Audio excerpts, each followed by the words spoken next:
येवला नगरपालिकेत सध्या राजकीय समीकरणं अगदी उलटसुलट झाली आहेत। भाजप आणि अजित पवार गटाच्या राष्ट्रवादी काँग्रेसमध्ये युती होणार की नाही यावर सर्वांचं लक्ष केंद्रित झालंय।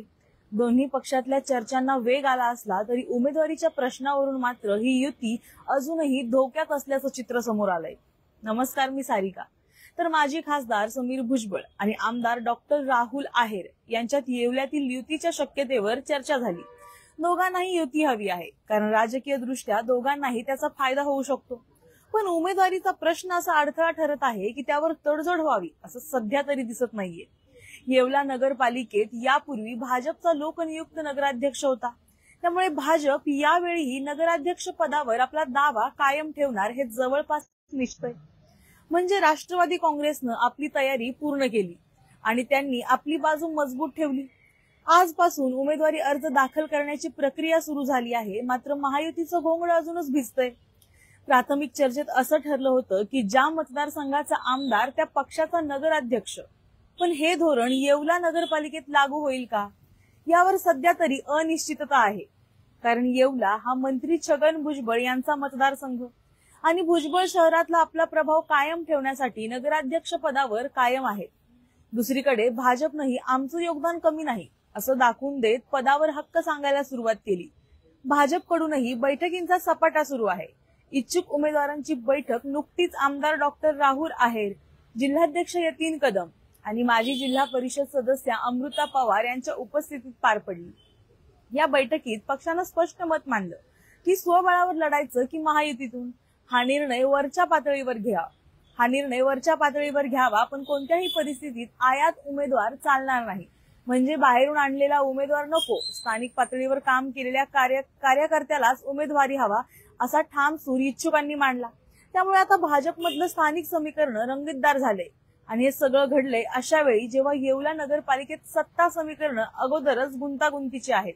मंत्री छगन भुजबळ यांचा हा मतदारसंघ त्यांचा बालेकिल्ला मानला जातो, पण गेल्या विधानसभा निवडणुकीत मनोज जरांगे पाटील यांच्या आंदोलनाचा आणि प्रभावाचा थेट परिणाम भुजबळ यांच्या मताधिक्यावर झाला।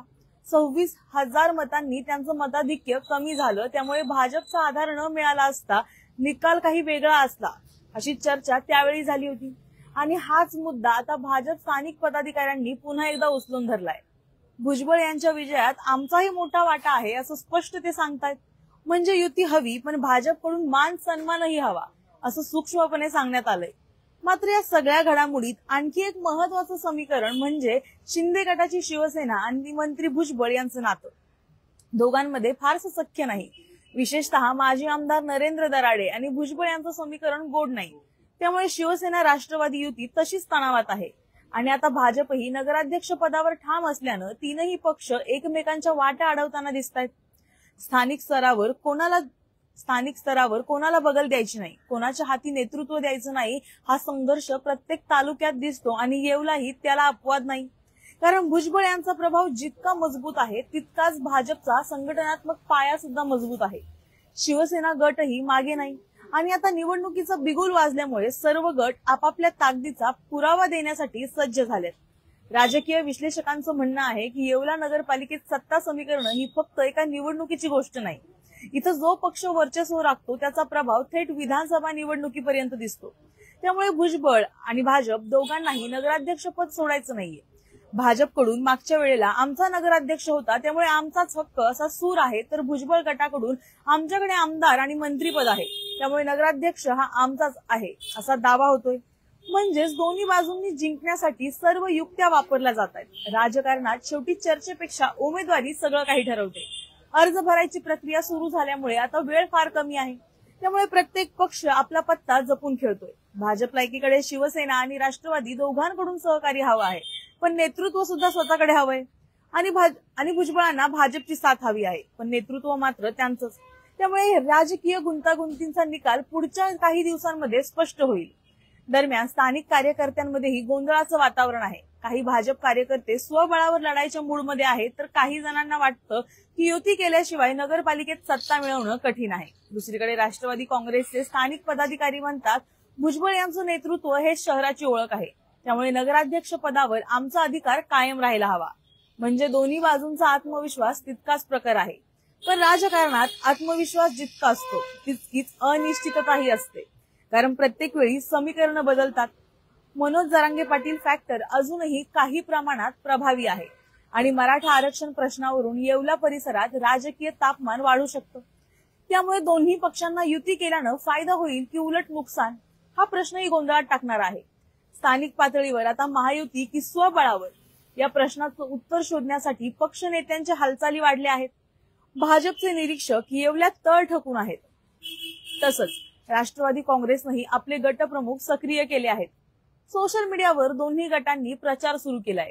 एकीकडे विकासासाठी युती आवश्यक असं सांगितलं जात आहे, तर दुसरीकडे भुजबळ विरुद्ध बाकी सगळे असं चित्र तयार होताना दिसतंय.